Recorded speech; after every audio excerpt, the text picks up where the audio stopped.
बात करता है। प्रत्येक अधर्मी आदमी अपने को सबसे बड़ा धार्मिक कहता है और तामस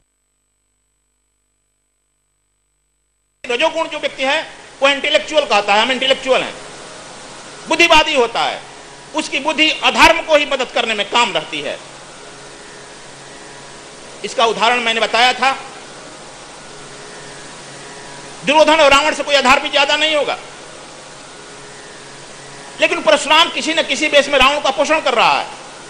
यदि परशुराम में जो शक्ति और सामर्थ्य थी उठा लेते थे, यह जो रावण नहीं रहता। शस्त्र बाहों को मारकर आर्यावर्त को निशंक रावण के घूमने के लिए निशंक कर दिया। कहीं न कहीं पोषण करता है। भीष्म पितामह बहुत सबल सशक्त हैं, बाल ब्रह्मचारी भी हैं, लेकिन कहीं न कहीं उनका नैतिक बाध्यता दुर्योधन को मदद कर रहा है। कृपाचार्य द्रोणाचार्य भी अमर हैं, लेकिन उनकी तथाकथित नैतिक बाध्यता दुर्योधन को मदद कर रहा है। यह कह रहा हूं इसलिए कि अभी भी अधार्मिक व्यक्ति अपने को धार्मिक कह रहा है और तथाकथित इंटेलेक्चुअल लोग जो अपने को तर्कों का सहारा लेकर उस अधार्मिक व्यक्ति का ही मदद कर रहा है। धर्म सदैव कमजोर हो जाता है। पांचों पांडव कमजोर हो गए, राम भी कमजोर नजर आ रहे हैं, लक्ष्मण कमजोर नजर आ रहे हैं, कमजोर तो नजर आएगा।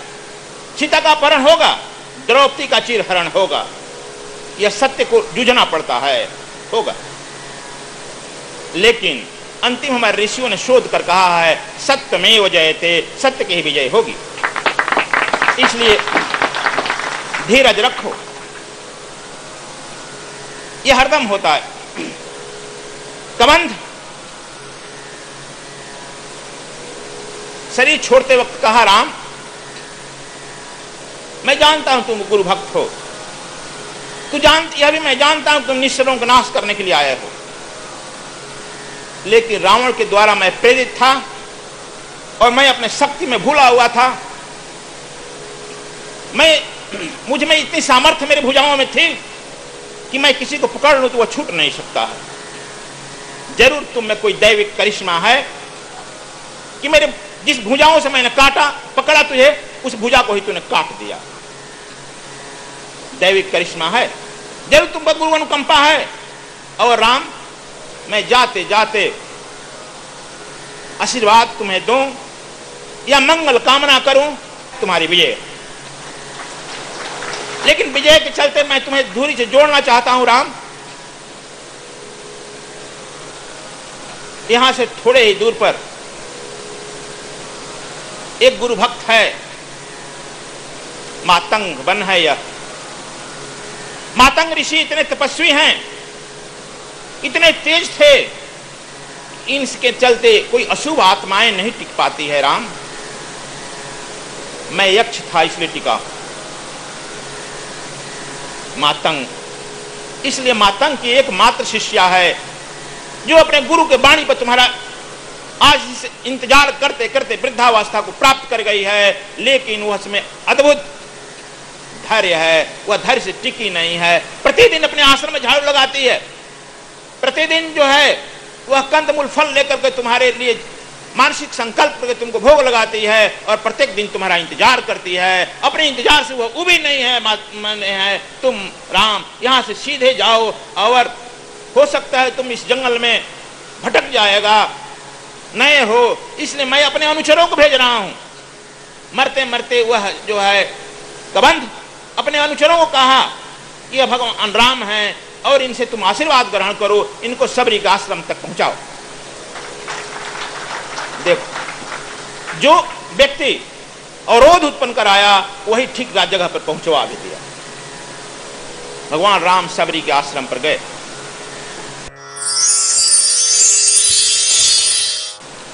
तुम लोग यह पाते हो रामायण में कि हर जगह भगवान राम जाकर के आश्रम को अपना परिचय दे रहे हैं और आश्रम में परिचय दिए, मैं दशरथ पुत्र राम हूं, ये मेरे भाई लक्ष्मण। यहां परिचय नहीं देना पड़ा। भगवान कोई भक्त के यहां परिचय देना पड़े, यहां परिचय नहीं दे पाए हैं। आया है कि सबरी देख राम गृह आए, मुनि बचन समुझ जिय जाए भाई। यहां पर यह आया है रामायण में कि सबरी देख राम गृह आए, मुनि के बचन समुझ जिय भाई। सबरी देखते ही देखते पहचान गई, दो युवक आ रहे हैं। वह समझ गई मुनि यानी हमारे गुरु का वचन जो है सत्य हो गया, जिसके लिए मैं इंतजार कर रही थी वह आ गए।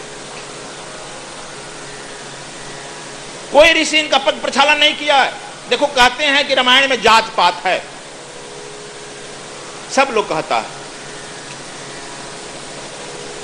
यह जरूर जो है तुलसीगिरी दास, हालांकि यह हमारा विषय नहीं है आज का, लेकिन यह बात जानो जो भगवान जो तुलसीदास ने रामायण लिखा है वह नहीं मिला है आज तक। दो प्रति लिखी थे, एक प्रति अपने साथ रखे थे, एक प्रति दिल्ली में अकबर के टोडरमल जो मंत्री था, टोडरमल काशी के ब्राह्मण थे, उनके यहां रख दिए थे। दिल्ली के प्रति को काशी के ब्राह्मणों ने जला दिया, नहीं काशी के ब्राह्मणों ने काशी के प्रति को जला दिया, और दिल्ली की प्रति आज तक खोजी गई, टोडरमल की लाइब्रेरी में मिली नहीं। इसलिए जरूर हिंदुओं के जो विरुद्ध धर्म रहा है इसमें छेनी है थोड़ी चलाया है। और इस रामायण तुलसीदास के रामायण का 250 बरस प्रियादास ने इस रामायण को प्रचारित किया है,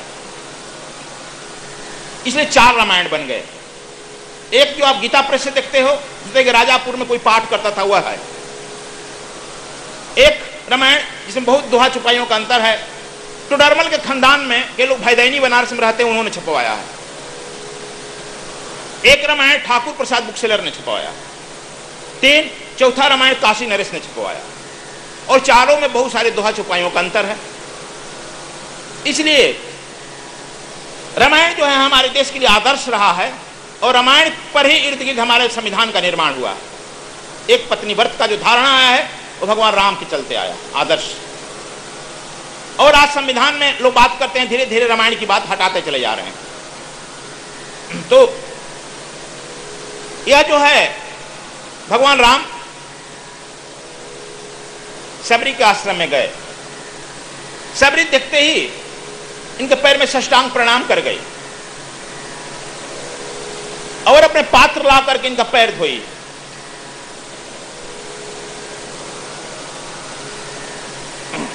कंदमूल दी है। यहां पर हमारा कुछ निर्णय यह है, हम लोग जब किसी कहते हैं कि किसी मंदिर में साधु के यहां भगवान के हैं, जब जाते हैं खाली हाथ नहीं जाते हैं, यह हमारे शास्त्र में विधान है। खाली हाथ नहीं जाने का कहां कहां विधान है? राजा के यहां, वेश्या के यहां, साधु के यहां, मंदिर में, 4 जगह। यदि खाली हाथ जाएगा तो खाली लौट आएगा। और जगह का तो व्याख्या नहीं करूंगा, लेकिन साधु के यहां हम कहते हैं, यदि किसी संत के यहां, महात्मा के यहां खाली हाथ जाता है, वह तो आशीर्वाद देता है ना। आशीर्वाद जब देगा तो उससे शून्य निकलेगा। जब तुम 1 लगाए रहेगा तब 10 बन जाएगा, 10 लगाए रहेगा 100 बनेगा, 100 लगाए रहेगा 1000 बनेगा, 1000 रहेगा तो लाख बनेगा, लाख लगाएगा करोड़ बनेगा। यह शून्य है। प्रत्येक क्रिया के बराबर प्रतिक्रिया होती है। इसलिए भगवान राम आदर्श हैं। वे रास्ते से जब ये लोग मातंग थी कबंध के गण ले जा रहे हैं तो जरूर ये रास्ते से बैर तोड़ लिए होंगे, और बैर जरूर शबरी के चरणों में इन्होंने रखा होगा। संत परंपरा में है। संत परंपरा में जो तुम लोग ले जाते हो, संत कुछ खाता है और वही तुमको प्रसाद में दे देता है। संत परंपरा में यह है कि जो संत को भोग लगाते हो, साधु को भोग लगाते हो, गुरु को भोग लगाते हो, वही छोड़ता है और वही तुम्हारे भंडारे में लेकर वो प्रसाद के रूप में वितरित किया जाता है। उसी के देखा देखी तुम मंदिर में देवता और देवी को भी भोग लगाते। यह परंपरा जरूर भगवान राम इस परंपरा को जानते होंगे, और सबरी बैर खा करके वह राम को दी। यह प्रेम मगन इतनी भी थी, भोली भाली दिल वाली थी। अब वह बैर सोचती थी कि भगवान राम जो हैं यह कंदमूल बैर, हम तो इस वनवासी हैं, खट्टा मीठा तीता भी होता है, कसैला भी होता है, यह इनको नहीं पढ़ना चाहिए। इसलिए वह चिक कर दी। यह तो एक बात बहुत दिन की हो गई। अभी तुम लोग हम बताए हैं कि रामकृष्ण परमहंस जब काली मां को भोग लगाते थे तो जो भी वो प्रसाद जाता था वो खा लेते थे। भोग लगाते वक्त कुछ भोज मुंह में डालते थे, फिर वह डिलाते थे। यह तो 100 वर्ष की घटना है। रामकृष्ण परमहंस, उनका खास भगिना हृदय जो उनकी सेवा में रखा गया था, हृदय, वह कंप्लेन किया, शिकायत किया। एक तो यह जो है जूठा खिलाते हैं काली को, दूसरा जो है आरती करते करते नंगे हो जाते हैं। बहुत बड़े घर के बहू बेटी आती है, इन्हें नंगे देख के शिष्टाचार का ख्याल नहीं। इसलिए वह भगिना कंप्लेन कराया कि रामकृष्ण परमहंस पढ़े लिखे नहीं है, रामकृष्ण, इन्हें हटा दे जाएंगे मामा को, भगिना यहां का पुजारी हो जाएगा, मैंने हृदय पुजारी हो जाएगा। अब देखो वह जो है उसका ट्रस्टी हरिजन था जो मंदिर का निर्माण किया था, शूद्र था। बड़े बाबू काला था वो आया, चुपे से आया देखने के लिए, साथ साथ उसे अपने पत्नी और लड़की के भी लेकर आया। और रामकृष्ण परमहंस देख रहे हैं सचमुच में नाचते नाचते नंगे हो गए और अपने खाकर मां काली खिलाने लगे। सब बड़ा खुश हुआ, मैनेजर प्रबंधक हृदय बहुत खुश हुआ कि अब तो सस्पेंड होंगे ना, हृदय को पुजारी रखा जाएगा। लेकिन देखो परख कहीं और होती है। वह गया और उधर से एक चिट्ठी सुबह आई 10 बजे, हृदय को पुजारी, हृदय को जो रखा गया है उनका भगिना है, भांजा है, वह रामकृष्ण की सेवा नहीं कर रहा है। रामकृष्ण परमहंस है। परमहंस शब्द वह क्या है? वह रामकृष्ण परमहंस साधारण व्यक्ति नहीं है, परमहंस है। और ये मां काली को भोजन जैसे चाहे वैसे करा सकते हैं, जैसे नृत्य चाहे कर सकते हैं। और इनकी सेवा में कल से मेरी पत्नी और पुत्री को नियुक्त किया गया। देखो अब युवक, उनकी पत्नी, पुत्री जो थी उनकी पुत्री थी, कपड़ा पहनाने और रखने का साथ समाज जीवा लिया। परमहंस वह पहचान गया। इसलिए मत समझो कि अपने नजदीकी लोग पहचान जाएंगे। उसकी लड़की पूछी कि प्रभु आप खाकर क्यों खिलाते हैं? कहा कि आप नहीं जानती हो बेटी, हम जब छोटे थे ना तो हमारी माँ जब खिलाती थी ना तो गरम गरम खिलाती थी तो मैं कूदने लगता था, नाचने लगता था, चिल्लाने लगता था। कभी कभी तीता खिला देती थी ना तो फिर हम कूदने लगते थे। तब माँ हमारी अब पहले खिलाने के पहले अपने खा लेती थी, देख लेती थी गरम नहीं ना है, तीता नहीं ना है, तब हमको खिलाती थी। और तब हम भी संतोष से खाते थे और बड़े खुश हो जाते थे। तब हम माँ को खिला रहे हैं, माँ को कहीं गरम लग जाए तो ओठ जल जाएगा ना, कहीं तीता चला जाए तो माँ भी हमारी कूदने लगेगी ना। इतना भी हमको माँ का ख्याल नहीं करें। अब बताओ, जिसकी यह भावना है, यह उच्च स्थिति, इसको तथाकथित विद्वान इसीलिए कहे कि तथाकथित जो विद्वान होते हैं, कथावाचक विद्वान, वे अपने कर्मकांडों में फंस जाते हैं। वे अपने जो है तर्कों में फंस जाते हैं। उनका तर्क और विद्वता का जाल उन्हें फंसा देता है। हृदय गायब हो जाता है। नाम तो हृदय। रामकृष्ण परमहंस की ही भावना सबरी की है। सबरी भी अपने खिलाकर खिलाना चाहती है। भगवान राम जब निकले हैं तो मलाह मिला है, निखात, उसका आतिथ्य स्वीकार किए हैं, भरत संभाई कहें। यह सबरी मिली है, ये तो भिलने कहते हो।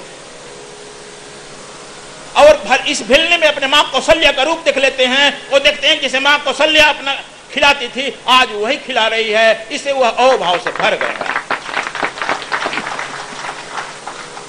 वृद्ध है, चमड़ियां सट गई है, हड्डियां दिखाई पड़ रही है, लेकिन उसमें अपनी मां का, कौशल्या का रूप देख लिया। यह राम को शायद 2 ही बार भोजन अच्छा लगा है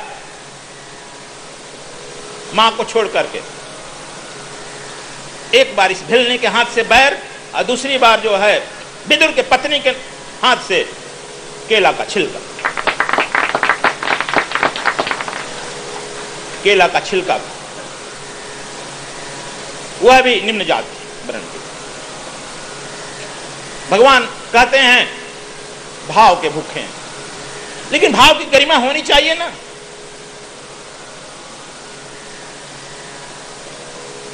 भाव की गरिमा यह है। और देखो इसमें आया है कि वह स्तुति नहीं जानती है, हम लोगों की तरफ याद नहीं की है। अखंड मंडलाकारम व्याप्तम, यह भी नहीं याद किया हम लोगों की तरफ। ओम सहत से रेखा पुरखा सहस्रात नहीं याद किया। कबीर साहब कहे कि भिलनी कब गीता पढ़ने गई? कबीर साहब ने कहे हैं इस पर, सबरी पर भी, इस सबरी भिलनी कब गीता पढ़ने गई है? मीरा कब शास्त्र पढ़ने गई? जो सस्ता होता है, सस्ता नहीं, जिसमें परमात्मा रहता है, उसे शास्त्र की कोई जरूरत नहीं है, उसके मुंह से जो निकलता है वह शास्त्र होता है। इसलिए भिलनी कहती है प्रेम मगन मुख बचन न आवा, पुनि पुनि राम पद सरोज सिर नावा, सादर जल ले चरण पखारे, पुनि सुंदर आसन बैठारे। कहते हैं प्रेम से उसके मुख में वचन नहीं आ रहा है। जब कोई प्रेमी और प्रेमिका मिलता है, दोनों एक दूसरे के हाथ में डालकर बैठ जाते हैं। आत्मा ही प्रेमिका है, परमात्मा ही प्रेमी है। जब ये आत्मा और परमात्मा का जब साधन जब मिल जाता है, तब मौन हो जाता है, और उस समय जो है उसी को हम समाधि कहते हैं। मन मगन, मन मस्त हुआ तब क्या बोले, मस्ती में होते हो, जो काम करते हो समाधि में करते हो। यही स्थिति सबरी रूपी आत्मा का हुआ, वह प्रेम परमात्मा से मिल गई है, अब उसके मुंह बंद हो गए। जब तक से हमारा मुंह चलता है, समझ लो कुछ नहीं हो रहा है। वह प्रेम में आगे वह भी कहते कंद मूल फल सुरस्यति, दिए राम कहूं आन, प्रेम सहित प्रभु खाए बारंबार बखान। आज तक तुम नहीं सुना तो भगवान राम कहीं खाना की बखान कर रहे हैं, उस कंद मूल को बारंबार बखान कर रहे हैं। ओह अच्छा, स्वादिष्ट, अति स्वादिष्ट, बखान कर रहे हैं। सद्गुरु स्वामी कृष्णायन जी महाराज का मध्य प्रदेश कार्यक्रम। सद्गुरु स्वामी कृष्णायन जी महाराज 24 से 26 जनवरी 2015 तक सिद्धि मध्य प्रदेश में उपस्थित रहेंगे। दिनांक 26 जनवरी 2015 को ब्रह्म दीक्षा का कार्यक्रम संपन्न होगा। अधिक जानकारी के लिए संपर्क करें।